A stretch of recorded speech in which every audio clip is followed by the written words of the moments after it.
What's up, everybody? Welcome to Kinda Funny Games Daily for Friday, October 4th. I'm your host, the very, very small Imran Khan. And joining me today is Mr. 30 Under 30. That's me. Tim Gettys, Gettys. baby. I love the look, personally. Should I stand up? Should I give people a better look of how this looks on me? Yeah, stand up. Let the people see.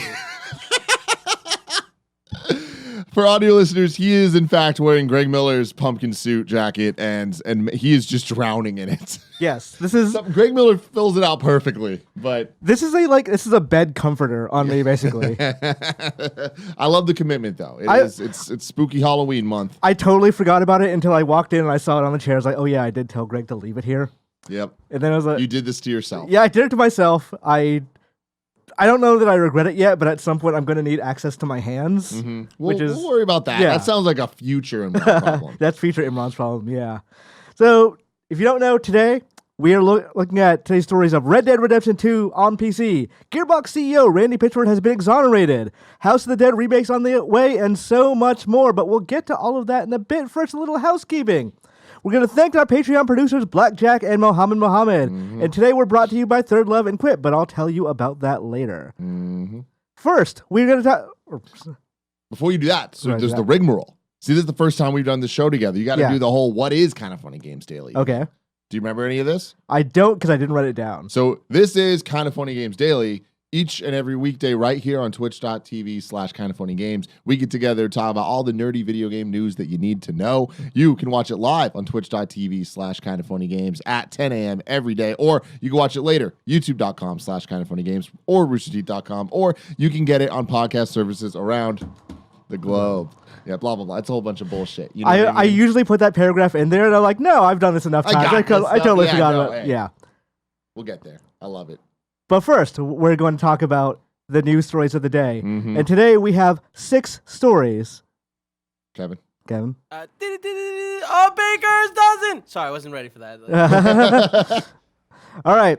I put this one at the top because it came up while I was actually writing up the stories or getting the stories in. Red Dead Redemption 2 is coming to PC this November. Definitely the biggest news story of the day. Yeah. I feel like this deserves the top spot. It kind of came out of nowhere. It was obviously New York Comic Con is going on. Mm-hmm. This is a good time to sort of announce Rockstar in New York. Yeah. So that makes a lot of sense there. But this comes from Rockstar Games directly. Today, we're proud to announce that Red Dead Redemption 2 is coming to PC on November 5th, with special bonuses available to players who pre-purchase through the Rockstar Games launcher starting October 9th. The first game in the Red Dead Redemption series will be featured on the PC platform. Red Dead Redemption 2 for PC features a range of graphical and technical enhancements for increased immersion, along with new bounty hunting missions, gang hideouts, weapons, and more. Red Dead Redemption 2 for PC will also include free access to the shared living world of Red Dead Online, featuring all previously released improvements for the latest content updates for a complete online experience, including frontier pursuits, specialist role of bounty hunter, trader, and collector for players to progress through and earn unique rewards. Now, when they said you can pre-order on Rockstar Launcher, they're doing a little deal for that. If you do it between October 9th and October 22nd, you can also pick up 2 free Rockstar Games PC titles from their launcher. So those include from the list of GTA 3, Vice City, San Andreas, Bully Scholarship Edition, LA Noire, or Max Payne 3. So they're very much incentivizing that launcher. Whole bunch of bangers in there. But if you don't want it on the Rockstar launcher, if you're, an Epic Games Stand, a Steam Stand, whatever, Red Dead Redemption 2 for PC will be available for pre-order at Epic Games Store, Green Man Gaming, Humble Store, and GameStop, and additional digital retailers starting October 23rd with a pre-order bonus of 25 gold bars for Red Dead Online. The game will be available for purchase on Steam in December, so there's a month exclusivity on everything but Steam. Mm-hmm. It's not mentioned in their PR, but it's also going to be a launch title for Stadia in November. Fantastic, man. Stadia, just in the background, just getting these deals left and right, and just kind of building the portfolio for relevancy. Who knows? You know what I mean? I'm glad to know I'm not dumb that at that GDC when they were showing all those games, it was showing that looks a lot like Red Dead Redemption, and there's iconography of there's a cowboy hat and there's a campfire. Yeah. But then they didn't announce anything, so maybe they don't have anything to show. Yeah, I feel like there's a lot of things that are up in the air that Google might be hinting at, that they're like, well, we don't have this thing signed on the dotted line yet, so we can't talk about it yet. Right. But we're going to start seeing a lot of games coming out day and date at launch with Stadia, I think, come end of next year, even. Mm-hmm. Red Dead coming to PC is a big deal. Yes. Grand Theft Auto on PC, especially with all the mods and stuff, I think really is what gives that game extra legs to run in a direction that it just simply can't on consoles. The console GTA Online experience is one of the most money-making endeavors in video games, right? So they have that all going for them. But there's just something about the player base and the creativity that the PC community kind of allows. And I think that that's really going to benefit Red Dead and Red Dead Online specifically. I mean, it's just, even if you don't necessarily care about Red Dead Online, this is just a win for PC gamers who have been saying, why the hell isn't Red Dead on PC? Like Red Dead 1, famously not on PC, even though pretty much every other Rockstar game from Eventually the last 10 years has been on the platform. What do you think about Red Dead Redemption 2? Not my type of game. I didn't even really give it a shot. I everything that people were talking about it, they're like, oh man, it's real slow and it's real open and it's just a real absolutely those things. And it's just that I know me, and I know that's not for me. Did you play the first game? I did. I loved the first game. So that's basically where I am too. Is I gave Red Dead Redemption 2 more of a shot. I did play it because obviously with Game of the Year stuff at Game Informer, I had to give this more of it's going to be in the discussion. Yeah. In the end of the day, I didn't ever finish the game. I might just restart and see if I like it better now. But at the end of the day, I really didn't like it. I thought it just, whatever systems they had in place to make it a more realistic world were things that were pulling away from it being a more fun world for me. Nailing it. Yeah. So when I saw this news on Twitter, I'm like, they should put the Red Dead Redemption 1 on PC as well, because that's a better game to me. And that's the thing is to you. And I feel like Red Dead is such an interesting video game because it's so divisive. Right. Because the people that love it absolutely love it. And I feel like they're very vocally adamant that they are correct in that. Whereas the people that don't like it are also vocally adamant. It reminds me a lot of Last Jedi. Yes. Where it's like, there is something brilliant in it. Whether or not people vibe with that brilliance is up to them. You know what I mean? But I think the people who dislike Red Dead 2 are just like, it's a bummer because I really want to like this. Well, same with Last Jedi. But yeah. It's when I played that game, I was just, okay, I can see exactly what they're going for. I understand what they want, but I also see why people want that. I mean, my thing is not just what they want. I think they achieved it. Yes. They made the project, and I feel like they totally knocked it out of the park for what they were going for. It's just what they were going for is pretty much as far away from what I want from a video game as possible. But I understand that I'm, I don't represent everybody. And like Jared Petty, who also doesn't represent everybody, monster of a human being. But he loves the game, He's probably behind getting it on Stadia, honestly. And there's that too. He's the single man doing it all. But I'm so glad that this game is coming, because then, I got a little tired of people saying, when is Red Dead coming? It'll come when it comes. They're not going to leave money on the table. Yeah. I would like now the answer to why Red Dead 1 isn't there. I think, because there have been so many stories, especially when there was the Michael Benzies lawsuit with Rockstar, that game was basically held together by bubblegum and tape. That he had to come out there and rescue it, and it's barely runs on consoles as is. It's just a miracle it works out as well as it does. Getting it to run on PC is a titanic effort in both the size and sinking of the ship kind of ways. So I kind of want maybe that's the reason, but I would also maybe just get it to, if Stadia really wants a big thing, not the game that everyone wants. It's good that has Red Dead Redemption 2. Be exclusive for Red Dead 1 too. Let's see if that works out. That could be cool. Although old game's old, when it comes to a lot of those things, even classic games, it's how exciting is it that you can get free copies of GTA Vice City and San Andreas? Obviously, love those games, but I could shell out the $2.99 or whatever the games cost to get a hold of it in pretty much any medium possible, any console, phone, PC, whatever. You can play those games. You know? And Red Dead, granted, a little bit more than that, but still, something I want to give a shout out to is Rockstar shouting out where Red Dead Redemption 2 will be able to be bought or pre-ordered. So Epic Games Store, Humble Store, GameStop, Steam eventually. The Green Man Gaming Store. What is that? That is I don't know if they're a key reseller, but they sell keys basically. So they're often discounted keys. You can go there. It used to be a lot cheaper, than they changed their business model, I want to say about 2-3 years ago. Okay. So it's another store like GameStop's, I guess, digital key selling as well. Gotcha. I've never heard of it, and I just love the idea that it's this small little group, and they're like, Rockstar shouted us out. That's dope. What do you make of the delay on Steam? I don't know. I mean, is that some type of exclusivity deal or timed window thing going on with So Epic? I can see two scenarios, and it may be both or neither or whatever. But it could be that Epic paid for them for a month to keep it off Steam because, like, obviously it calls out Humble and GameStop and Green Man Gaming as places you can get this. But most people are just going to think like, oh, it's Epic is the main one that it's going to be on. Like these are not competitive stores necessarily. The other option I could think is Rockstar really wants, because the way the revenue ranking works out is Rockstar is getting the most money from the Rockstar launcher. They're getting the second most money from Epic Game Store. And they'll be getting a decent amount of money based on like the mega seller like criteria on Steam.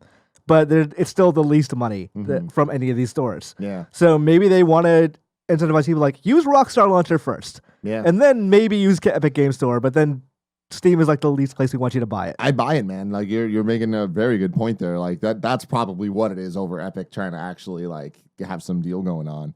Although I wouldn't be surprised if they at least attempted to do that as well. I would bet Epic went and they're like, how much do we have to give you for a year? And then they went, more money than you can pay. Because it's Rockstar, man. They kind of make the rules when it comes to they're literally rock stuff. stars, yes. Yeah, exactly. But the Stadia launch, again, I think that is the sleeper hit of this news story where it's like, it's not that surprising, but that to me is the interesting part, is that we're not surprised that giant games are going to come to Stadia. Yeah. Like at some point, and I think it'll be next E3, Stadia logos are just going to be next to whatever other console logos that we have at that point.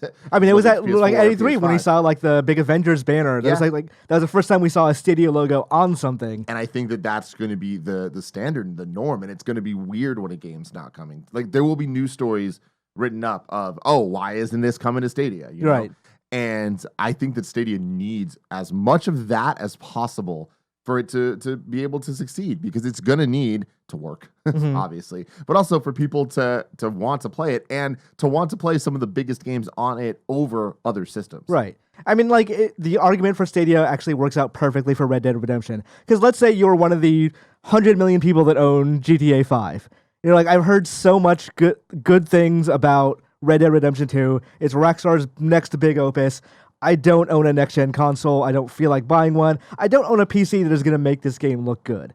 I do have a web browser with Chrome. Yeah. So maybe I go into Stadia for like 1 month. I rent this game, buy this game, whatever their business model is going to be at that time. Yeah. And I try this out, or I play this game and I enjoy it without having to need to buy a new GPU and new RAM and all that stuff. What's your stance on the whole Stadia thing? I think it's a great or interesting concept that I think they're flubbing with their business model. Like it should be in Netflix for games for absolute foundational purposes of, oh, I'm watching this Assassin's Creed video. I just want to click this and start playing Assassin's Creed. I don't want to click this, go to a store page for Assassin's Creed, put in my credit card number or PayPal information or whatever, and then buy it and be like, well, I don't really like this game now. Like, I wish I could have just tried this before I played it. Yeah. Interesting. Yeah, we're entering the streaming wars on the console side. And I think it's going to be interesting to see how Stadia and whatever xCloud ends up being competing with each other. And then on the other end, seeing now PS Now and trying to get more competitive with Xbox Game Pass. And it's like, at what point do all of those things kind of like fuck and have a sexy, beautiful baby? You know what I mean? I think it's good. I think we're going to have the xCloud beta is next month.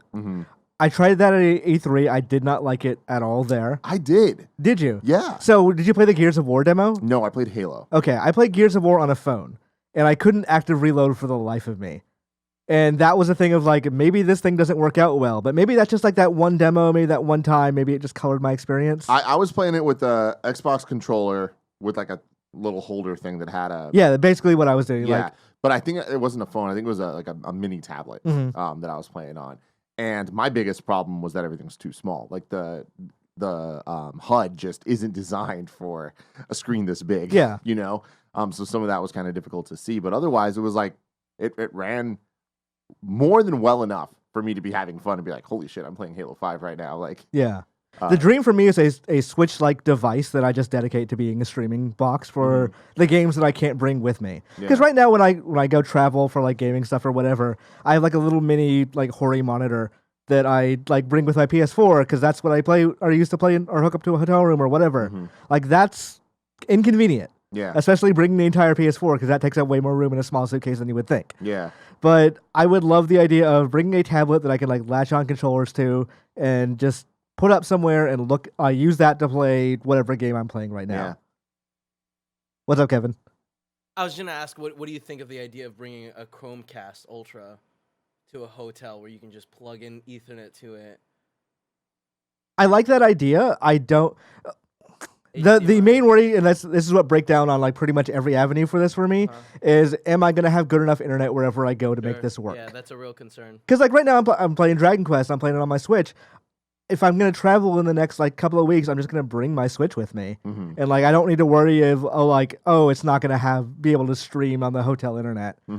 I have the game just locally there, so it's a number of concerns of I know this will work in my home. Is it going to work for the use case I want it for? Yeah, absolutely. And I think that's going to be the big struggle. And this tech's going to get there. Yeah. For sure. Yeah, we It's need just a that matter stumbling of blocks when. first. And we need to get out the gate and just kind of see where the fumbles are and go from there. Because I'm excited about the idea of Stadia kind of pushing forward as quickly as they are and as hard as they are to then allow the other guys to like kind of learn from that and move forward. xCloud, I'm extremely excited about, but with PlayStation, it's like, what are they going to do? Like, at what point is PlayStation now going to be rebranded entirely? Because I feel like that's the thing that's holding it back the most at this point. The changes they made this week were great, all very exciting stuff. Actually, giving real quality first-party titles to be available to play from it is a huge move. The price cut, huge move. Still not competitive though. They don't market it well, and that's the problem. So I've known long time that the PlayStation Now service will allow you to download games like Game Pass. They don't say that enough. I didn't realize there were 300 games you could do that with. I thought it was like 30. Like that should have been part of the price announcement. I was like, hey, do you guys know? Reminder. Here's this list of games that we're doing. Yeah, I honestly believe that with the PS5, they're going to come forward with a new name for the service and directly try to compete with Game Pass and market it correctly. I think the way they should do it, call it PlayStation Plus Pro, like Game Pass Ultimate. Here's your PS Plus and your PS Now wrapped into one subscription. It'll be a bit more expensive, but if you don't want to do it, you could do either separately or whatever. Yeah. But that's the way to do it, is say, like, this is the way next gen is going to work. Is if you, like, you can subscribe to this and get as many games as you want on the service as long as you want it. And then they can trade games out and do whatever as they, go. Basically, they should copy Game Pass and just put their Sony spin on it. Do you think that they'll ever fully copy Game Pass and have their first-party titles available on it? No, I think they're afraid of that particular market change. Do you think that that's a wise decision?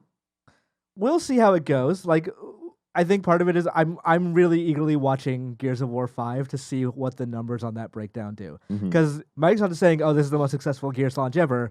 Meanwhile, I'm looking at the Steam numbers and the Xbox numbers, and we'll see on NPD next month what it looks like. But I'm betting it didn't sell well. Yeah. I'm betting a lot of people subscribe to Game Pass for it because they also did that $2 a month thing right before it. Yeah. So what does that mean for them? Are they still, like, is that game still profitable? And if it is, are the numbers going to break down the same way for, say, a Last of Us? Yeah. I mean, that's my thing, is like, I don't think that they're going to do it. And I don't think necessarily that they should, because of the level of quality and quantity that PlayStation first-party titles have been putting out. But then if you don't do it, if you do like some games work and some games don't, you create a two-tiered system which may work out better for their marketing of like, Death Stranding is so good we can't give it away. Yeah. You have to pay money for it because it's a prestige title. It's a Criterion Collection kind of game. I mean, because when you look at the game Xbox side of things, it's like probably one of my like biggest pros of when I was reviewing Gears 5 was that I couldn't believe the quality for it being a Game Pass game, But I feel like that is kind of coming from an opposite perspective of the PlayStation side, where it's like, it is like, oh, well, this is too good. Of course, this wouldn't be one of these things. Until Xbox is putting out first-party titles at that quality, at that clip, then it's just going to be kind of a novelty still. Right. I mean, like, imagine in a world where Gears of War 5 did not come to Game Pass, and Game Pass's biggest titles were Sea of Thieves and Crackdown 3, and you kind of have like an image of, oh, well, I see what they're doing here. They have a two-tiered system of these games are not the highest, these are not AA, but like somewhere between double and AAA kind of games. It's a AA first-party title. Yeah, like games that they don't have a bunch of confidence are going to sell great at retail. And then, but they also want to make $60 on every Gears of War 5. So Yeah. if they did that, then I would have a lot less confidence in Game Pass. Doing this of saying this is our big game for the year. We're spending millions and millions of dollars to get this made, and we want people to be able to play it on Game Pass because Game Pass is where we want our games. I don't see Sony doing that. And the crazy thing is Halo Infinite is going to be on Game Pass. Yes. Like, that's nuts, man. Because like Halo, it's a smart thing too. Because like the games like Gears of War 5 and Halo Infinite are games as a service. Like they have great campaigns and all that stuff, but they are games that they want you to play. Maybe not every day, but they want you to touch every weekend for like the next 6 months, and thus give them $10 a month every. Yep. Yeah. I don't like when you're done with Death Stranding. You're done with Death Stranding. Same with The Last of Us. Granted they'll put multiplayer in some point, but that's not Sony's portfolio right now. Yeah. So I think for them and for like Nintendo and stuff like that, that model doesn't quite work. But if the market starts changing that direction, They're going to have to adapt. either the games will have to change or they will have to start adding those to the PS Now. But we'll see. All right. On to the next story. Some Ghost Recon Breakpoint microtransactions pulled after being posted in error, according to Ubisoft. This comes from Mike Williams, the sexiest voice in games journalism at US Gamer. Have you heard him talk? No, I haven't. He basically has like a Barry White voice. Oh, okay. Oh. Okay. It's quite impressive. All right. Ghost Recon Breakpoint begins its full launch this evening, with all players able to handle Ubisoft's latest Tom Clancy title. Ahead of launch, though, Breakpoint has a rough time defining itself between a contentious beta and a full scope of its microtransactions. The latter problem seems to be one Ubisoft is keen to address, with community statement coming from the official Ghost Recon forums. In the post, Breakpoint developer Ubisoft Paris outlines the overall philosophy of the game, which involves not having any pay-to-win elements. The team wants players to wish to avoid microtransactions to feel like they're not being affected by that choice. This seems to conflict with a huge list of microtransactions, which include weapon blueprints, vehicles, and weapon attachments, which translate to PvE and PvP play. The store has also had cosmetic items and time savers, the latter of which Ubisoft says weren't meant to be live at launch.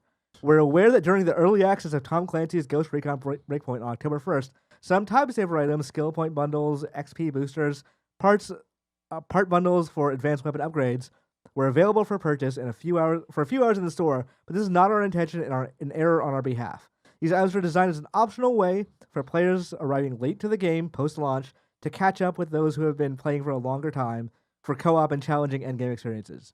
These time savers have been removed from our store for now. Ubisoft says they'll be monitoring the game economy and balancing carefully in the future. The studio also contends Breakpoint is a live game, and unlike most of Ubisoft releases these days, it will be tweaked and changed on a regular basis post-launch. So what this says to me is, yeah, we're going to add that shit, just we don't want it in reviews right now. Yeah, absolutely, man. So me and Greg always talk about how Ubisoft is so great about being transparent and getting out there. And when there's a problem, they address it. They immediately have a voice talking about it and being like, hey, here's our plan of this. And again, that's great that they're doing that here. But when it is launch day and it is around review time and it's like, oh shit, that like those things that you obviously aren't going to like are here, that is a huge issue. And on top of that, like looking at this problem, it seems like a solution that they can twist as being pro gamer, where it's like, hey, we're doing this, so if you and your friends later want to play, they can just level up to you. It's like, or just make that a feature in the game then. Can I tell you, I hate that it has time savers as a proper noun in this. Like, people can see it, like, because they don't have the text, but time savers is capitalized each and every time they use it. Yeah. As it's like a mechanic of the game. And yeah. like, I mean, Jesus look Christ. at Borderlands, right? Like they seem to be trying to address this problem without forcing you to buy XP boosters. Yeah. If you're lower level, you can play with people that are higher level and still have as much fun.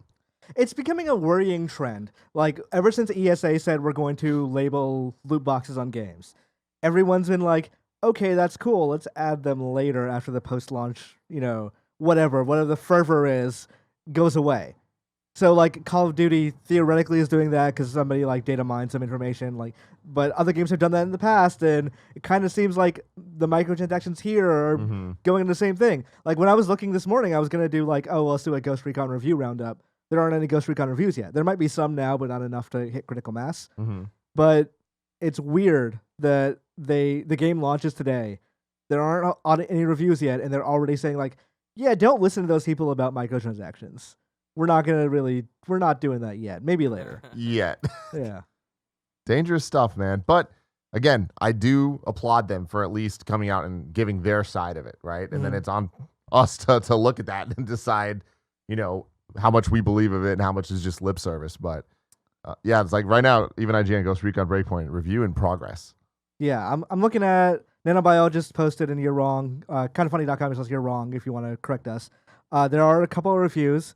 Right now, the Metacritic is 53, but that's only based on 5 critics right now. Yeah. So who knows? Like, I've not gotten a chance to play the game yet.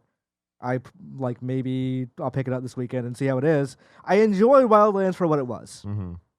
I haven't seen anything about Breakpoint that gets me excited for it. Yeah, I played Breakpoint at E3, and I really didn't like it. Mm-hmm. I felt like it was kind of just everything in the kitchen sink being thrown at us, and that might have just been the demo that I had, with the way that they had us do it, because it was like 4 people sitting next to each other in the squad, and then one of the devs was kind of just like guiding us through what to do, and it felt very piecemeal where we never completed any one aspect of what we were doing. It was kind of just like, hey, okay, there's a tank over there. You're going to need to go get this rocket launcher, and then you guys need to form up. You go over there, you go over there, you go over there, you go over there. And we did this. Like, okay, cool. On to the next thing. It's like, are we going to blow up the tank or not? Like, what?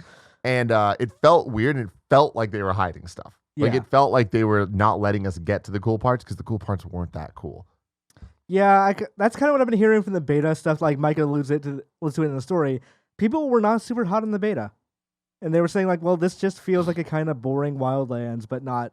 It doesn't feel as ambitious in any way. Mm-hmm. Maybe this is just Ubisoft and their generation. Like, we know these games, like Wildlands sold fantastically. I think for the large part of that year, it was the best-selling title of that year. Maybe they just know, like, okay, well, we're already on PS5 and Xbox 2, or whatever they're going to call it. Let's just phone this one in a little bit. Like, let's not worry too much about it. It'll sell fine. You got John Bernthal. Yeah. And his dog is not in the game, so why even care? So what's the point? Yeah. God. All right. Let's move on to Randy Pitchford has been exonerated, with quotes in the headline around exonerated, in legal battle with ex-Gearbox lawyer. This is from Matt Kim over at IGN. He is my desk mate at IGN, now that I think about it. Gearbox CEO Randy Pitchford has settled the legal dispute between him and a former Gearbox legal counsel. According to a new report, the two have agreed to a settlement while Pitchford has been exonerated from all allegations against him. In a new report from The Hollywood Reporter, the legal battle between Pitchford and How random. Yeah, Hollywood Reporter is getting on the game news, honestly. Legal battle between Pitchford and Gearbox legal counsel Wade Callender that began in December 2018 has reached its conclusion. The decision was discovered in a filing to the Dallas County, Texas District Court on Thursday. Upon review of all the evidence in the case, it was the opinion of counsel that the evidence exonerated Randy Pitchford from the allegations against him, the official dismissal statement read. All misunderstandings between the parties have been corrected, and apologies were exchanged. Because the parties have been mutually bound by confidentiality, no additional statements will be forthcoming. Callender sued Pitchford in late 2018 after he accused Pitchford of allegedly receiving a secret $12 million bonus from Borderlands publisher Take-Two Interactive. Gearbox countersued, claiming that Callender borrowed money from Gearbox for personal expenses and never repaid the company. The legal battle became salacious when Callender accused Pitchford of leaving a USB drive in a Texas Medieval Times which contained confidential company materials and pornography. Underage pornography should probably be the modifying thing there. Something Gearbox said were allegations made by a disgruntled former employee with no basis in reality or law. Gearbox also filed agreement with the State Bar of Texas against Callender for filing a lawsuit that includes accusations that he knows to be untrue. The lawsuit came at a particularly inopportune time for Gearbox, which is in the middle of announcing and releasing a highly anticipated Borderlands 3 in 2019. However, Borderlands 3 was successfully released, and now the lawsuit is settled as well. Callender also recently joined the NRA as its general legal counsel.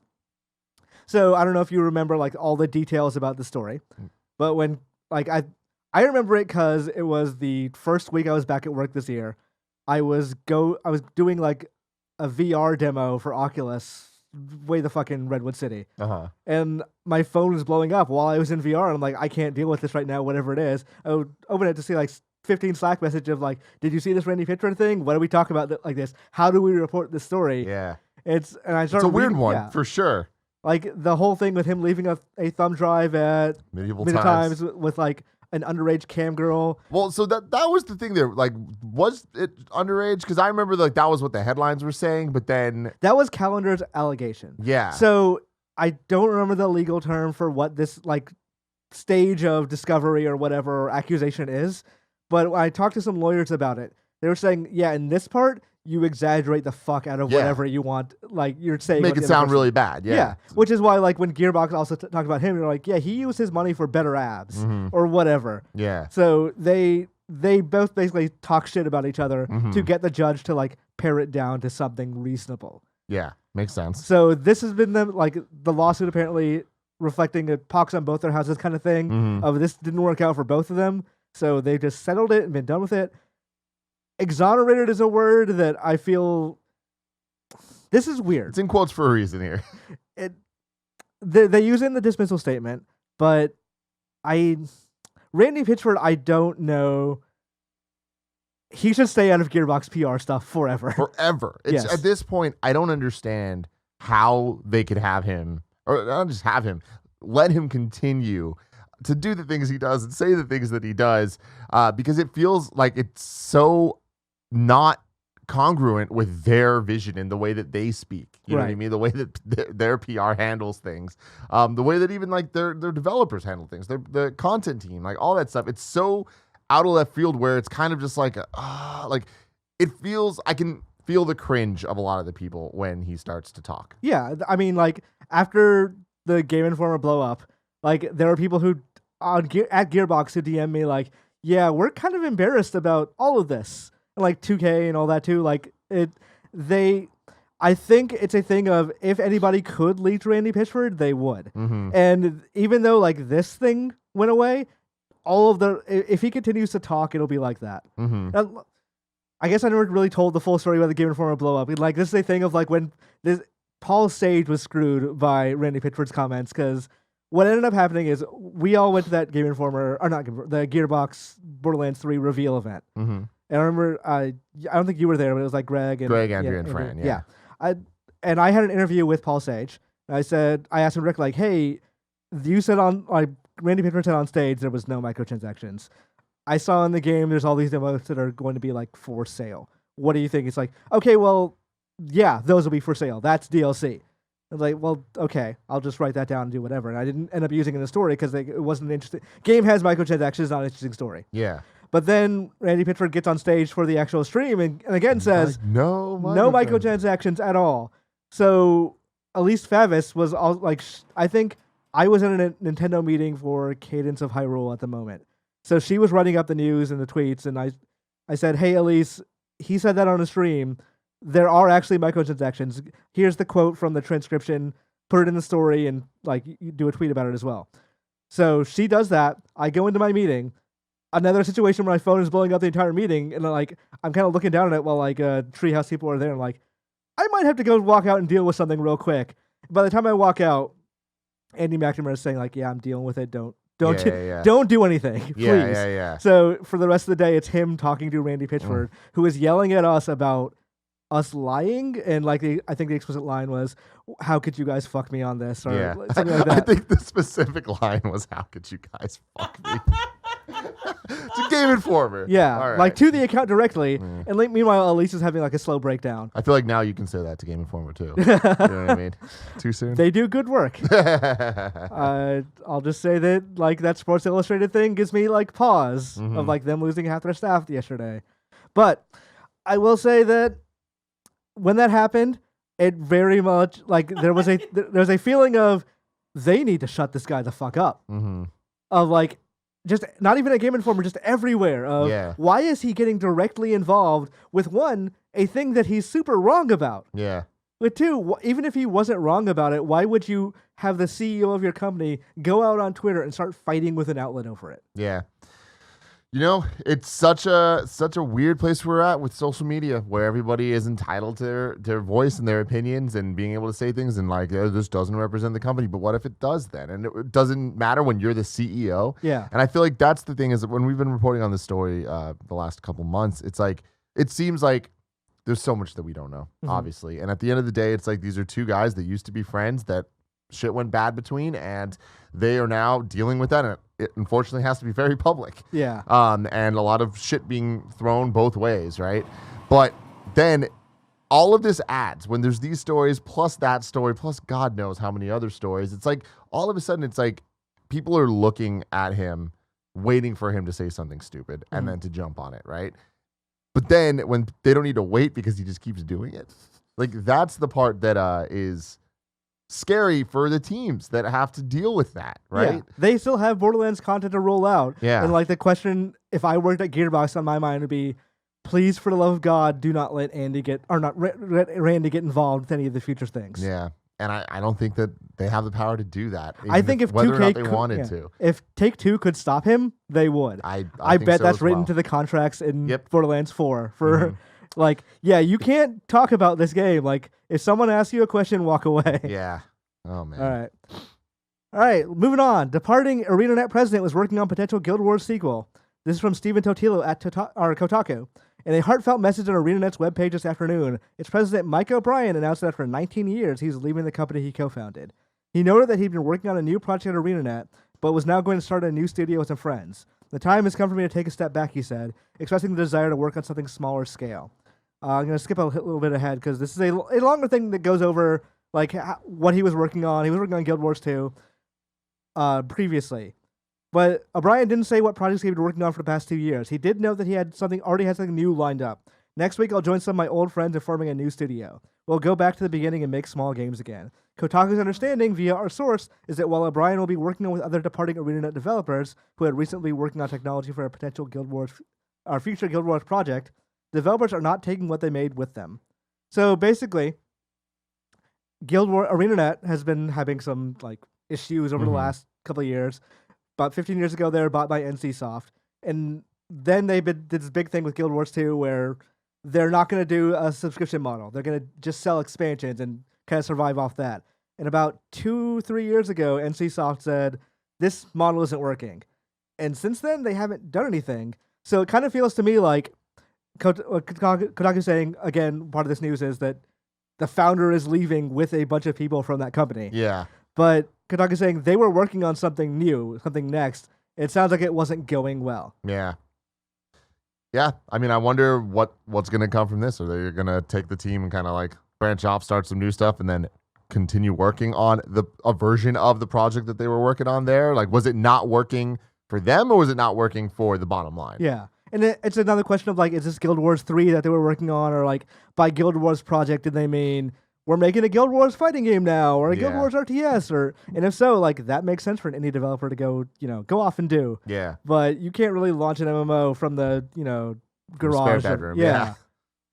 I'm really curious. Like, again, it's one of those things of there are AA developers right now, and I think they're feeling the squeeze more than anything of the old models aren't working. Yeah. So what do we do in the future? And they don't have answers yet. You got to link up with the Game Pass or the Epic Game Store, things like you need that money. There's so much money being thrown around in all the spaces, and I feel like so many people are looking at it like, oh, all these indies are getting so much money. Obviously, the AAAs get the money like kind of organically, but the AAs, like they can get money too from these resources, and I think that we're going to see a lot more of that. I think in the next year or two of both Xbox Game Pass and Epic Game Store really kind of like just throwing money at higher and higher production value games. So you say that, but I feel like that's also tenuous because like if you asked me 2 years ago, like where's the money, and like literally the empirical answer was investors are putting it in VR. And now that money is entirely dried up because they don't care. Like it's not taking off. Like you can still get money from Oculus, but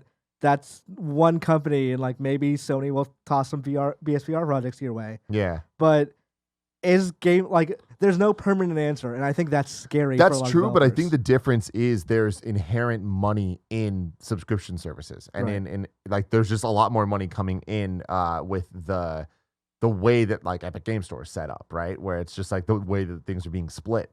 Whereas VR, it's like there's that one-time investment of buying the actual hardware and then buying the specific games. But I feel like there's much less money to be made back there compared to... Because the audience just isn't big enough on that sort of thing. Exactly. So I kind of like, with Epic Game Store and the like, I kind of wonder if that's when the breaking point or whatever point for that stuff is, when one line crosses the other line. Yeah. What is that point where everyone is going to go, okay, well, let's all jump in now? Yeah. We've invested enough and we don't need to keep throwing money at. That's true, but I feel like 2 years is a safe bet that they're gonna need to keep growing because like you need to cross that line of saturation of people understanding, oh, this is just how we get games now. Because Yeah. until then, it's an uphill battle. But no one would have thought that you buy an MP3, you buy a single song instead of buying a CD like album. But now, But then like we've both lived long enough that we've seen tape CDs, MP3s, and then streaming services. So like we've gone through like 4 sea changes in our lifetime. Yeah, that's true. But I feel like when you look at where we're at now, I don't see there being any more after that, because the most amount of money being made for the least amount of money put in has been hit. Yeah, true. Right? And at the end of the day, it's all about the money. And it's like, all those things required Tower Records or required like buildings to sell these things, physical things to be made and distributed and all this. Streaming is just like, hey man, you can make one hit and make a shit ton of money off of it. Yeah. And I think with video games, we're seeing a similar thing where we're going to see a lot of games that are designed around these different services. And we were seeing with Apple Arcade, right? Where it's like, it is kind of changing how some of the mobile games are being designed. When you look at Grindstone of like, that game would not be designed that way if it was a... Yeah, no, I could definitely see the hooks in that game of, oh, this is where they would have put the free-to-play shit. Yeah. And I think that we're going to see a lot more of that over the next 2 years. And I think that after 2 years, it's going to have worked. It'll hit a point where that's just the future we're working with, as opposed to VR that, not to say it didn't work, it just kind of became a the money niche dried thing up so, really quickly. And I think that we'll be back to VR at some point. I think so too. I think I bought a Quest just based on that last Recently, Oculus, right? Yeah. That last Oculus Connect. I'm like, oh, this thing is cool, and I have a Rift compatible computer. I just couldn't decide between if I want to play Beat Saber away from my computer or not. Yeah. And now I can just do both. Uh-huh. So like, I think people in the future, like people who are not me that don't leap on new technology, are probably going to like, let's say 5-10 years, I can see a Quest being a thing people just like go to Walmart at Christmas and buy. But we'll see. I was way too paranoid about this jacket being hot. It's basically like a giant like air vent. Oh, it's like yeah. sitting in because like I can feel like the fan occasionally hit me and like it just circles around captures. through this thing. Yeah. All right. House of the Dead 1 and 2 remakes confirmed. This Hell is from yeah, Alicia baby. Judge at IGM. The iconic on-rails zombie shooters that dominated 90s arcades, House of the Dead 1 or 2, are being remade. Publisher Forever Entertainment confirmed on Twitter that a deal has been signed, though no further details are available at this point. We don't know the platforms remakes will land on, nor when they might release. Hi guys, we're confirming the signing of the agreement, the remakes of the games House of the Dead and House of the Dead 2, reads the tweet. No platforms or release dates have been confirmed, and unfortunately we can't say anything for now. Rumors that Sega shooters would be getting a modern facelift are first floated on Polish website Grospospolita a month ago. The article, via Eurogamer, contains unconfirmed reports that Megapixel Studio is handling development, and the gameplay will be modified slightly. The original script, however, will apparently remain untouched. That is important. That is the because most important best you part. need I'll make you suffer like G did. You Otherwise, totally there's no do. point. There's no point. Did you see the House of the Dead movie? No. I was lucky enough to have seen it in theaters. There is a line in that movie where a girl who I think's name is Liberty, who is dressed like an American flag. I don't exactly remember why. But about halfway through, they're like trying to figure some stuff out, and they're stuck, and they don't know what to do. And they're in the House of the Dead, and they're in this house, and they're looking around the room trying to look for clues. And she picks up a book, and she literally goes, "This book looks old. It must help us."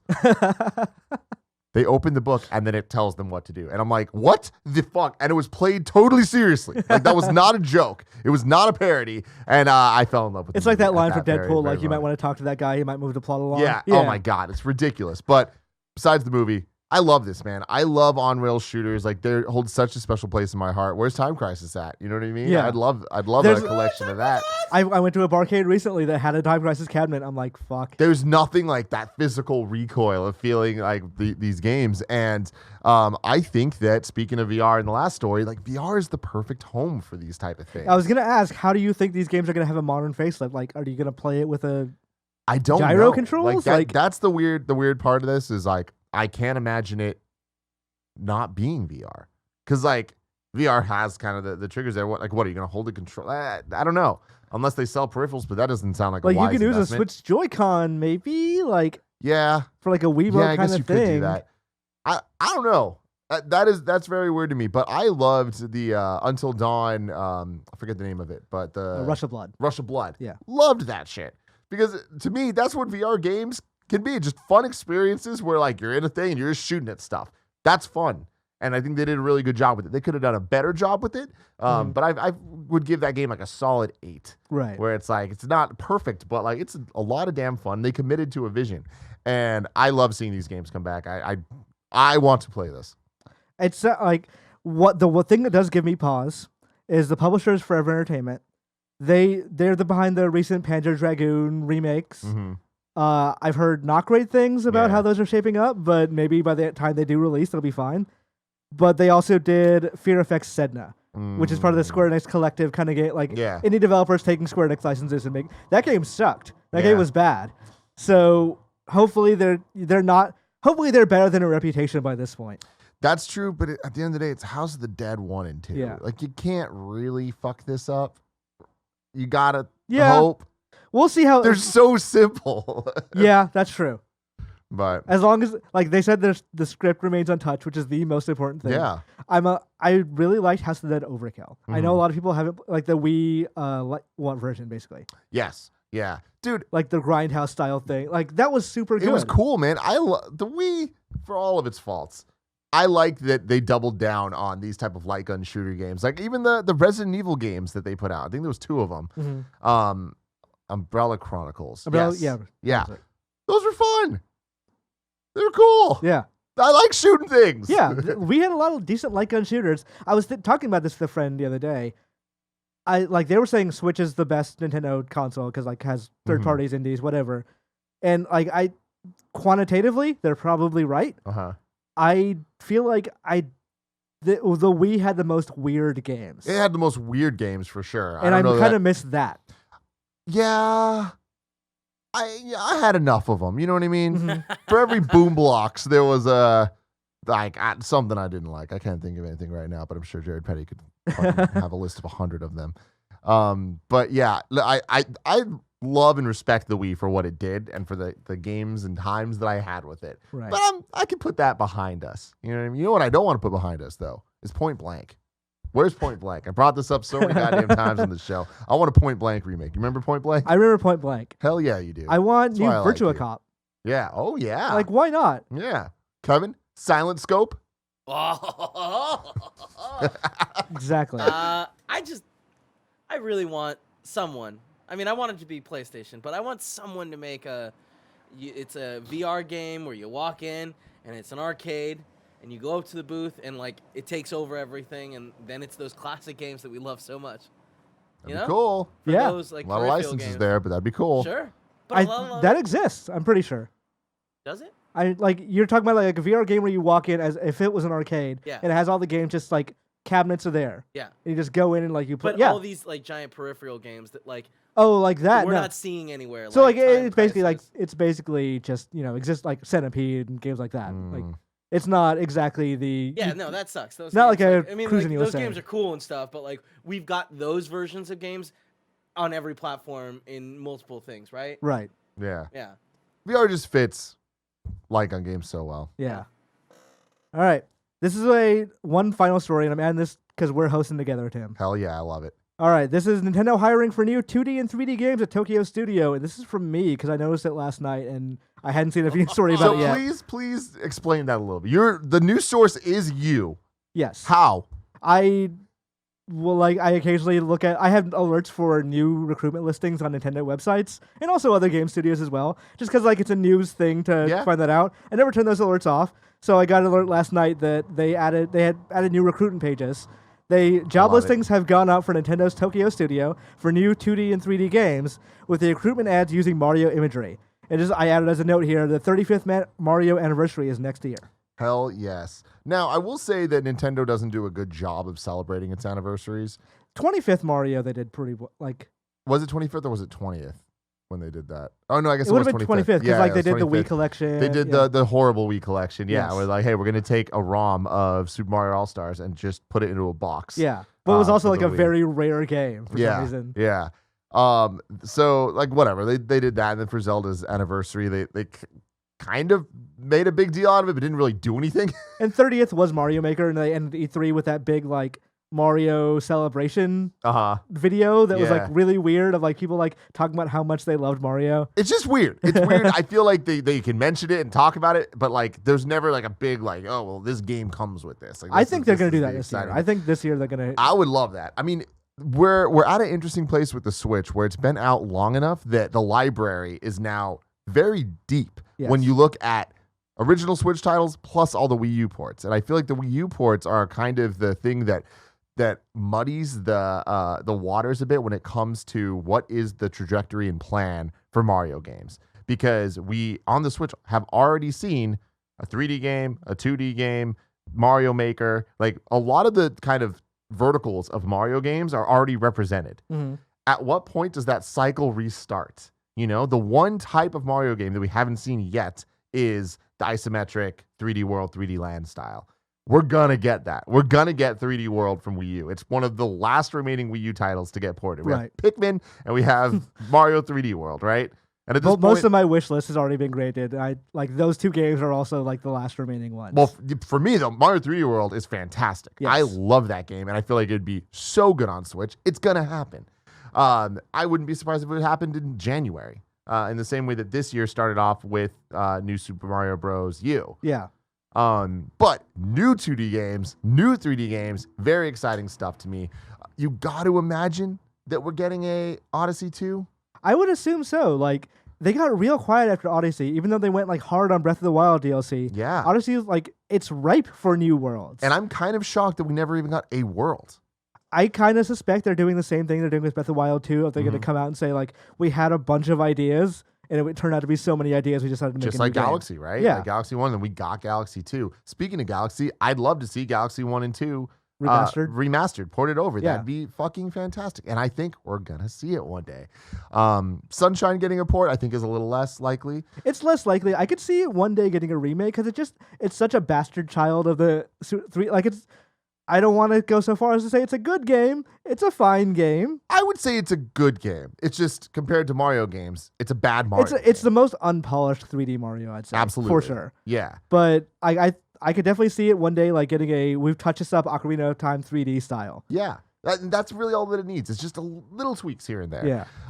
But the thing that excites me more than any of this is the idea of a new 2D Mario game. Mm-hmm. Especially now that Mario Maker 2 is out and on the Switch, and it has the all the art styles that it does, and it has the art style of 3D World, kind of but the 2D version, whatever.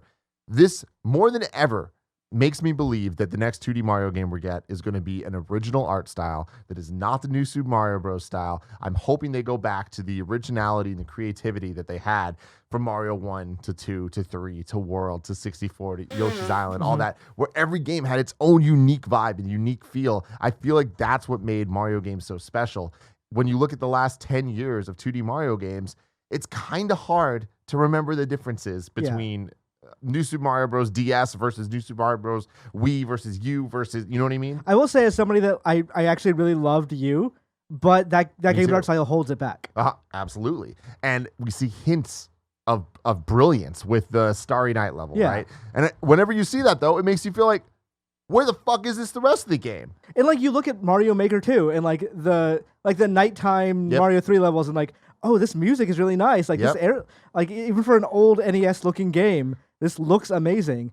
And when I was playing the 3D world, the 2D 3D world levels, God, that's bad naming. But when I was playing those levels, I was like, this should have been what New Super Mario Brothers U was. Like this 2D plane with like these HD graphics and like a very inventive cartoony art style with like toy box backgrounds. Absolutely, Yeah. man. And it's just, it's long overdue. I can't wait. We haven't gotten a new look for a 2D Mario game since 2006 when New Super Mario Bros. DS came out. Like, that's crazy. I will say what's interesting about this is both of these job listings are for EAD Tokyo, which is Interesting. they're the Mario Odyssey team. So They're the the 3D 3D Mario, team, yeah, the 3D that makes sense for the 3D game. I love that. If them working on a 2D game, oh my god! And especially when you look at Nintendo recently with with Link's Awakening, right? Yeah. What a beautiful remake, like style-wise. Like I want to see more of that. That to me is what Nintendo is timeless art styles that in 30 years, when people look at Link's Awakening on Switch, they're going to be like, wow, that's something special. Have you seen the Super Mario Brothers Super Show Homebrew yes, game? I have. Okay. And that's awesome looking. Yes. It's just like, it's for people who don't know, it's a homebrew game that a guy is making to make a Mario game that looks like the Super Mario Brothers Super Show. It's like a weird nightmare of how good it looks. Yeah. Of like, wow, this is very nostalgic, and I don't know if I appreciate it in a certain weird way. I don't know. It fills me with a lot of conflicting emotions. Kev, try to find this, please. What am I looking for? Like, I'm Mario trying to Super right now. Show Game? Yeah. Now Kevin has found the video. Hell So let's yeah. take a look at this thing. Like it's it's technically amazing, but there's a weird like, Dude, this looks incredible. yeah. It's so cool, man. So wait, so this is actually a playable version of it? Yeah. I just saw a video. I didn't see this like. Well, the guy says he has no intention to actually release this Yeah. game. Yeah. Because various you get in a lot of Right, legal he's gonna trouble get for sued this. super hard. Yeah. But man, this is I love it, man. Not Mario. Like this makes Cuphead look kind of blasé, honestly. I don't know about that. yeah, that's This saying a this lot. still has like a flash animation of the stretching and skewing. Okay, going true. on, yeah. That's an exaggeration. But I love this though. Yes. I would love it. Oh, But- that's so cool. Like Honest- I want to see what kind of game this guy makes for real. Yes, absolutely. Wow. Very cool stuff. And the parallax is making me dizzy though. Yeah. So many layers and so much spaghetti. So much spaghetti. I want some spaghetti, but spaghetti seems so far away. Imran, if I want to know what games are coming out today, where would I look? Hold on. Official list of upcoming software across each and every platform as listed by the Kind of Funny Games Daily Show host each and every weekday. All right. Yeah. There you go, people. There All you right. go. First up, Ghostbusters the video game remastered, which is the real reason Greg Miller is not That's here why he's today. not here. For Yep. PS4, Xbox One, Switch, and PC is out today. Mhm. Tom Clancy's Ghost Recon Breakpoint for PS4, Xbox One, PC. Slabwell, The Quest for Cocktoons Alpaca What is for the Xbox fuck? One. Rhymelands, The Hammer of Thor for Switch. The Tiny Bang Story for Switch. Story of my That's about life. me. Yeah. Oh, damn. We I love love how the same both of us- joke. Yeah. Both of us went for it. The One Night Stand for Switch. Great. Beach Runner Switch. Crossnick Plus for Switch. Dungeons of the Fallen for PC. The Sword and the Slime for PC. Shard for PC. And Digital Rose for PC. New dates is for Red Dead Redemption 2 is on PC on November 5th and a month later on Steam. For Deal of the Day, a bunch of new PlayStation games just went for the PS Hits lineup. So you can pick up on both retail and PSN now God of War, Uncharted The Lost Legacy, Gran Turismo Sport, Far Cry 4, The Crew, Rayman Legends, and Watch Dogs. All right, we're looking at Slabwell, The Quest for Cocktoons Alpaca. Jesus. This looks like, It looks like an HD N64 game. yeah, this looks like the kind of fake video game you'd see on like a sitcom. Yes, it really does. Man. All right, that's weird as hell. I kind of, is the $20, guys, for God of War, Uncharted Lost Legacy. That's insane. Yeah, like honestly, God of War and Uncharted are probably the biggest ones to get. Watch Dogs feels like a weird thing there. Watch Dogs is a near launch game. It's Yeah, weird Watch that it's Dogs only now won. $20. Interesting. Yeah. And Rayman Legends, too. I mean, I guess Ubisoft was like, oh, this thing exists. Let's Yeah, hey, let's get in throw there. a couple of things on there. If you want to buy your physical game with an even worse box, go for it. I honestly, like when I started at Game Informer, I just went all digital because I kept getting codes. So like, Yeah. why not? I don't know that I can go back to physical again. Uh-huh. It just it's too annoying to like pick or put in discs and all that.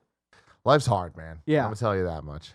It gets a little bit easier though, thanks to this reader mail. Let's go. From the Hylian Guard, good morning, Imran and Tim. Earlier this week, Game Informer, who are they, shared a quote from Game Freak saying there would be 18 gyms in the Galar region.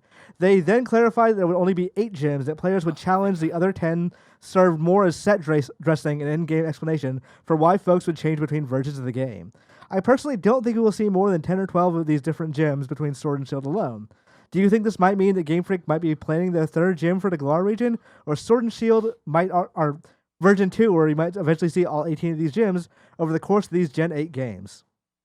Or could this maybe be an idea for a later DLC where you could challenge more gyms? Keep up the good work.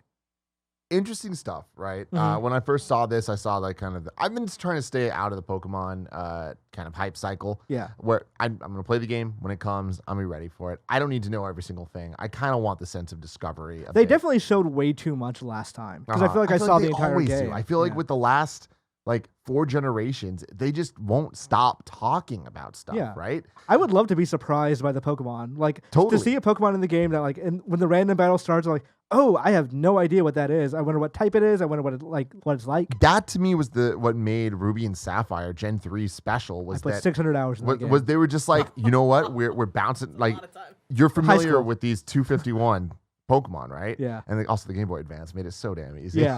When I had the Especially SP, like, I SP. could just turn the light off, Oh, close it, God, be like, it was yeah. so good. Gotta love it. Watch that But so I love that game, not my favorite Pokemon game for sure, but I love that it introduced us to so many new characters. It felt like a different region, Yeah. right?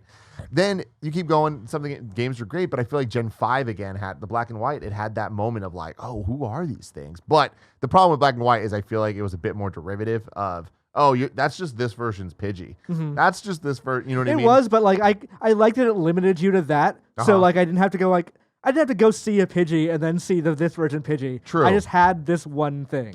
So with this one, we've already seen that they're kind of like mix and matching, and I don't think it's going to be that whole new experience that I'd kind of hope for. Yeah.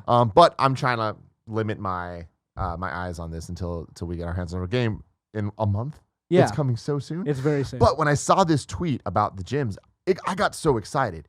18 gyms, and the way that they're talking about it is that there's a minor league and a major league. And instead of it just being like you go from gym to gym to gym and then face the Elite Four, there's no Elite Four. It's an actual league where they're all kind of competing with each other to see which get into the major league and how it all works. And it works a bit more like I think how traditional sports work.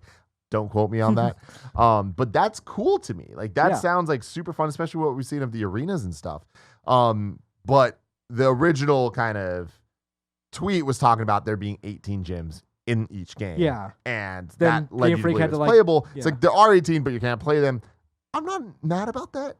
Like I want a okay. dark gym though. So if they Yeah. like they've You gotta get managed that to avoid version that for then. so long. Yeah. So I feel like this is okay. I think that it's weird coming out so close to Fire Emblem, Three Houses, that easily could have been more than one game. Yeah. Right? Based on the different storylines. And when you look back to the last Fire Emblem game, with what was it? The Birthright, Conquest, and Revelations, Yeah, Fates. right? Fates, yeah. They did that, Mhm. right? And I'm actually kind of shocked that they didn't try to double dip on that or triple dip with Three Houses, right? Yeah. But I'm happy they didn't. But then to see them with Pokemon now seemingly creating the two most different games. Do you that think they that ever that's done like before? the smart play is to make them more similar and to differentiate them more? I mean, I think that it almost doesn't matter because they're the people that are going to buy both games were going to no matter what. And I feel like no matter how different you make them, I don't think it's really going to change the amount of people that are interested in a slightly different thing. Like if it's just different gyms, like different types that you're facing off against. The biggest thing for me is like, when are we going to get a Pokemon game where you're not just facing off against one type that you can kind of spam one move against their entire team and just destroy them? Yeah. When are we going to get real trainers like that have real balanced teams? Yeah, someone right? who has like a goth trainer that has like a fairy type or something like that. Yeah. Yeah. Like that would be really cool. I think these are baby steps towards all of that. But I don't think that this is a hint at the third game. I don't think we're going to get a third game. I think that the third game thing is kind of over at this point. Yeah, I definitely I think they probably burned themselves out a little bit on this one. I think they're going to like put their heads down next year and just, work on a game for 2 years from now that has more character or Pokemon models than this one did. We'll see, man. I don't know. It's still weird to me they just haven't given a number yet. Uh-huh. Like just rip the Band-Aid off and tell people like this is the number of Pokemon, this is the list that's going to be in here. Yeah. But I'm fine with the idea of different kinds of Pokemon in different versions. Different gyms kind of rubs me the wrong way because like I'm going to get a version. I'm going to be like, oh, I like that trainer or that gym leader better. It sucks I'm not going to get a chance to like experience them Yeah. or that gym or that type or whatever. Yeah, that's weird. All right, Nanobiologist says, hey, Timron. I guess that's her name. Yes. Oh, I like it. Ukulele, the Impossible Layer reviews are coming out, and it's touting to be a great modern platformer. After the initial collection 3D platformer game came out, or Collectathon 3D platformer game came out, are you planning to give the sequel a shot? After reading a couple of reviews, I went ahead and pre-ordered it. Do you think 3D Collectathon games like Ukulele or Banjo-Kazooie have a place in the modern era of games with fast open worlds and compelling stories? How can these franchises improve to be a part of modern gaming? Be more ambitious or stick to their roots and be a retro-style game? Thanks, Nanobiologist. I do not think that 3D collectathon games have a place in modern era. I think that if they're going to happen, It's right. they need to not be more ambitious. It's They need to important to stick to be a retro style game. It's important to note Barrett is wearing an N64 shirt as he says that. Remaster Donkey Kong 64, you coward! But I just feel like they don't have a place in modern games. They do have a place, though, as retro games here. And I feel like you just need to commit to that. And when games commit to that, Shovel Knight, that's when they're at their best. I think when you try to do too much, you just kind of lose what made the game special in the first place. I mean, it takes a deft hand, right? Like, you could Odyssey is basically a modern collectathon game, but it doesn't feel like I don't feel like I'm just running around collecting coins and stars or whatever. I feel like I'm doing objectives to get these things. Yeah. And they're resulting in those. Yep. If let's just use the colloquial term of jiggy, it's just lying around, that's boring. Yeah. Like, just, I grabbed this, whatever. Yeah. And, like, I Odyssey had a couple of those, but Odyssey had, like, 1,000 stars, so I can't begrudge it too much. Yeah, totally. But I feel like even when it had those, for the most part, there's a couple exceptions, they're placed in areas that are rewarding you for exploring them. Right. Right? It's not just like, oh, it's just here. It's like, oh, it's up this random thing around a corner that you wouldn't necessarily think to look. Yeah. You know? And, like, this is the thing, when I'm playing Borderlands recently, I went down this path that, like, there must be something cool here, because nothing, like, this is a very off the beat, and you have to do some platforming to get here. The fucking ammo chest. Yeah. Like, you need to be able to reward people with what they find, and that's the most difficult part. The balance from a there, game design yeah. perspective. I am interested in Yooka-Laylee: The Impossible Lair, though. I played that at PAX, and I talked to one of the designers, and I was like, oh, this is like a Tropical Freeze. And he looks me point blank in the face, and is like, oh, we've never played Tropical Freeze. I'm like, you You're fucking motherfucker. up. You're Yeah. lying. No, You're lying. no, I know they're lying because somebody from Tropical Freeze works on that game. I love it. There you So go. I think they're trying to get away from that comparison Got it. of when they went with Yooka-Laylee, they're like, okay, we're making a spiritual successor to Banjo-Kazooie. Yeah. Like, we're exactly like Banjo. In the game, when people played it, it's like, this isn't It's as not good exactly as Banjo. like Banjo. Yeah. Yeah. So they're trying to get away like, this is not as good as Tropical Freeze, but it turns out it seems to be pretty good based on reviews. Yeah. Cool. All right, now let's get to Squad Up, and this is going to be a slightly different one with Nino Samino, who is squatting up for the American Cancer Society on Twitch.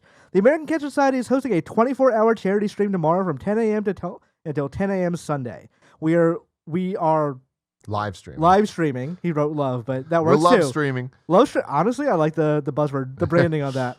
From local hosts in Philadelphia. If you are local, stop by and say hi. Please check it out and donate if you can. All proceeds go to the American Cancer Society to fund research and patient services. Thank you all. He did not put a Twitch channel for where that can be, so Figure it out yourself. Nino Samino, post that on the subreddit, or like go look up American Cancer Society on Twitch tomorrow when it goes live. I'm sure that hopefully they'll be front page or trending. All right, now let's check out You're Wrong, where you guys can tell us what exactly we've gotten wrong over the course of this show. Ghost Recon is currently sitting at a 59 on Metacritic. Speaking of games getting microtransactions at launch, Crash Team Racing Nitro Field got a $30 MTX for in-game one. I remember that. It did get pretty egregious microtransactions at the very end there. Yeah. Randy's this guy posted the exact tweet. I don't care to read that thing again. Umbrella Chronicle and Darkside Chronicles are the on-rail RE games. Both are pretty good, and Darkside Chronicles had my favorite Claire Redfield design. And she's now in Monster Hunter. I saw on a tweet today. Yeah, that's weird. Oh, CTR got a new item microtransactions today. Great. That- Fucking CTR, man. It was so good, like, as an idea and as a Yeah. concept. And then once the microtransaction stuff started, I'm like, you motherfuckers, like, just make this easy. There's so much content that's good. Yeah. Just make it easier to be able to play it all and to get it all without having to pay ridiculous amounts of money or ridiculous amounts of time that's just simply not worth it. We talked about it on Gamescast yesterday. I just want a simple kart racer that will add new tracks over time without me having to like pay out the nose for other things. Yeah. Like with Mario Kart, maybe I'm not getting like a Pink Luigi costume or whatever, but Yeah. I'm fine with what they're giving me in that game. Uh-huh. Nanobiologist says we're also waiting for Twilight Princess and Wind Waker HDs that you poured over. That's true. We're always waiting for those. I would kill for. I honestly like Wii U. Pretty much, you can play almost any Zelda. Mm-hmm. I can't think of like probably obviously the CDI ones. Or the Oracle games, are Or- they there? Yeah, it wouldn't have Game Boy compatibility, so it wouldn't have those or Link's Awakening. Yeah, wait. Yeah, no. So it only has Game Boy Advance, right? Yeah, so it had Minish Cap and like it had DS compatibility. So it had a lot of Zelda games. But I would love like them just saying it is our initiative to make sure every Zelda game can be played on this system. Yeah. Like that would be fantastic, and I would buy them all. Like Yeah. put We're them on getting a, close. Yeah, Ish. put them on a couple of like Mega Man style discs. Yeah. Here's a collection. I still have my Zelda promotional GameCube disc that came with the pre-order of The Wind Master Waker, Quest Master Quest and Ocarina of Time and Master Quest. But then there was also another one that you got from Nintendo Power that had Link to the Past. Yeah, it had right? all of the games on it. Zelda 1, Zelda 2, Link to the Past. Oh yeah. And Ocarina. I had the Game Boy Zelda 1 and Zelda 2 carts. Yeah. I never played them because I don't like those games are hard to get back the to. GBA ones, you mean? Yeah, the GBA. Yeah. Yeah. Those were fantastic. But I mean, just like owning the carts. And like I said, never actually bothered to go back to them. All right, tomorrow's host. Well, not Next tomorrow, but Monday's host. Monday and Tuesday, Greg will be joined by Bruce Green. Hell yeah. Wednesday, it's going to be Greg and Witta for Witta Wednesdays. Thursday, it'll be me and Greg.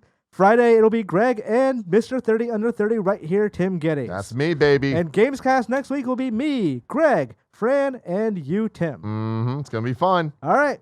Thank you guys for coming. This is another Kind of Funny Games Daily where we bring you all the news that's fit to hear at all.